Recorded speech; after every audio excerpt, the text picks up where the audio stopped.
first up on this one.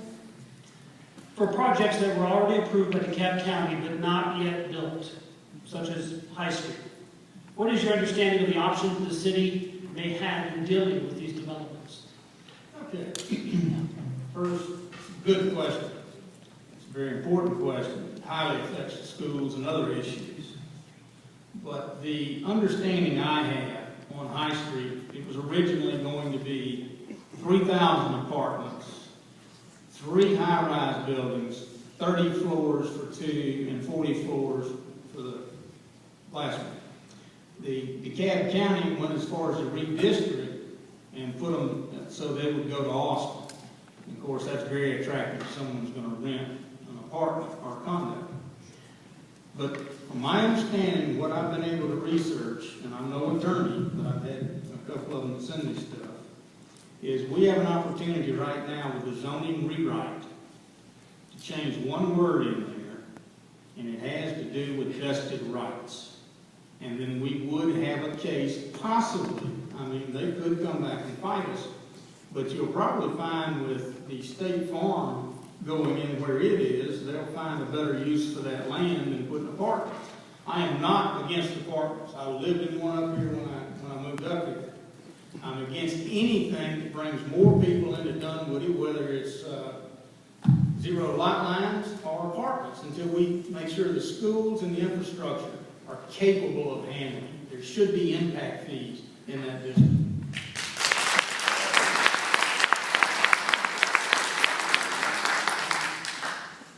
Well, the High Street project is a project that was approved in, I think, 2005 by DeKalb County, and the zoning was granted to the landowner. As you all know, zoning goes with the land. In other words, the only way it can change is if the landowner changes it. The best thing you can do on that is if you went in and told them you were going to change the zoning, they take us to court, we would lose in about the first 30 seconds.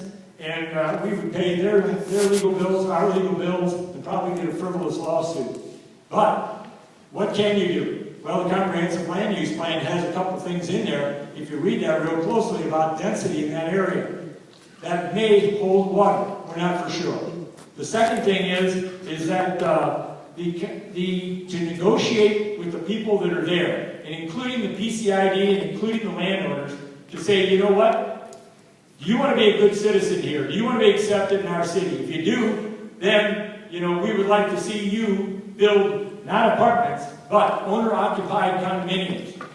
Owner-occupied condominiums. They are much more palatable. They take up more room. They have permanent people in there. I, too, am not against apartments, but you know what? We have enough apartments in this city that we don't need any more. But if you have a vested right and you want to build an apartment, and that's a zoning that you have, that's the only thing you can do is negotiate with them and try to change their minds on what is best for that community. Continuing questions for each specific district, District 2, and I won't forget you this time, you're first.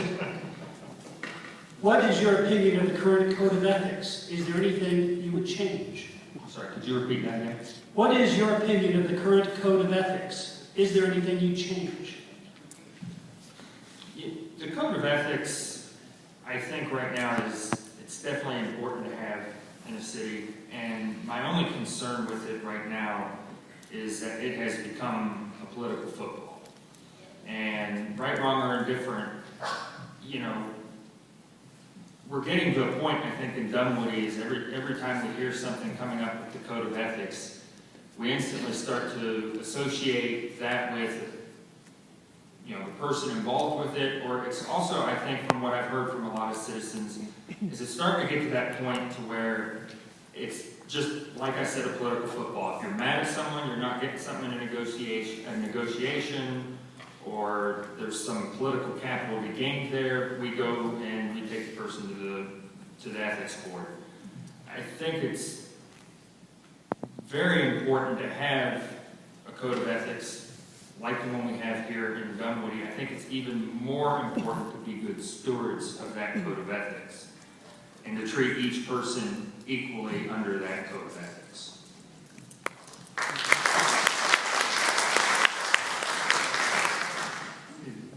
Well, my understanding understanding of the Code of Ethics is that currently all members are appointed by the mayor, which is, to me, a fairly significant shortcoming because who listens to any ethics complaints concerning the mayor?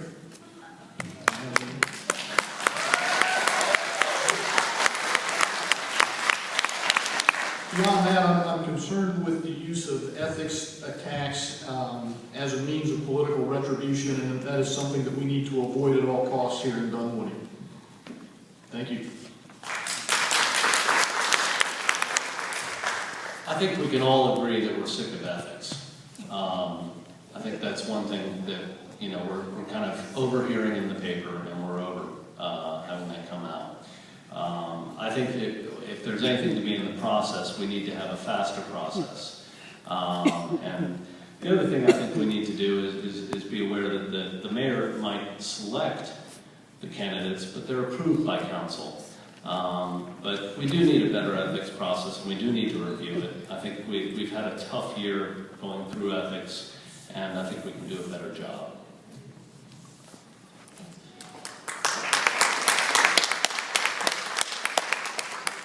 And Sam, you're first up for this round. Transportation. The city faces delays on paving major streets because DeKalb County Watershed Management needs to replace failing infrastructure. What is your understanding of the city's current paving plan, and what would you change?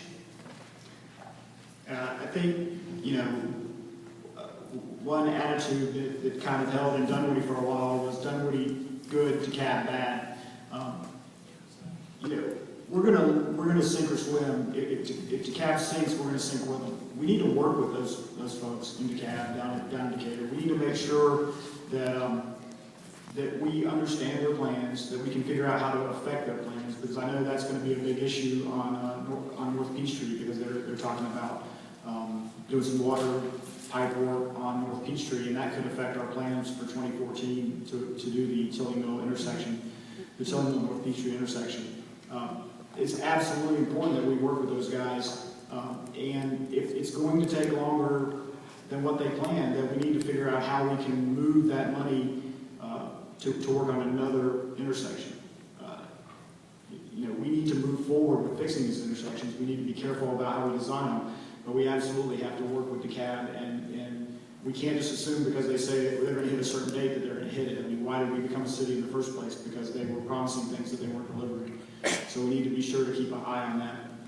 I look forward to working, if I'm elected, I look forward to working closely with DeKalb to fix some of these issues.